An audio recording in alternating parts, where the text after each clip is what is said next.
Азарганы дэлийг авдаггүй учир эртүр цагт олон адуутай хилэн хар азархтай нэгэн адуучин ир байжээ. Өглөө бүр адуун сүргээ хурааж бүртгэдэг байв. Нэгэн өглөө эртлэн давхиж очивол адууных нь бэлчээрт нэгэн сааралчон өвчгсөн хэвтэж байна гин. Мань ир учрыг нь олсон ч өнөөгчний ганцаглаад харжээ. Маргааш өглөө нэрэхэд дахин нэг чон өгсөн байхыг хараад ихэд гайхаж жохом ямар амьтан ингэж чон бариад байгаа учрыг олохоор адууга манаж чонжээ. Тэгтэл үүрийн цагаан гигэнээр хідэн чон адуу руу ойртож ирэхэд хилэн хар азарга нь адууга хангинд л хураагаад өнөөх чоннуутай өвзөлцөж байна гин.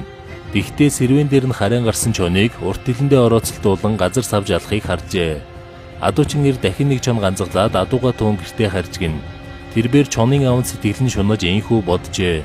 Чон авлахад азарганы маань дил саад болоод байдаг юм байна. Дэлийг нь тайрч авах хэрэгтэй. Тэгвэл хар азарга маань чоннуудыг бөөнөр нь барих юм байна хэмээн сэтгэжээ.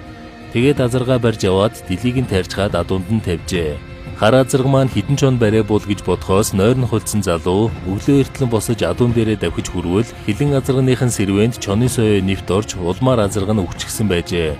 Учир нь хар азарганы ганц зэвсэг нь түүний сүр жавхланд дилэн байсан ба дэлнийхээ ачаар хээрийн араатнуудаас ижил сүргээ хамгааж байсан аж. Энэ явдлаас хойш адуун сүргийн манлай азарганы дэлийг авахаа болсон гэдэг.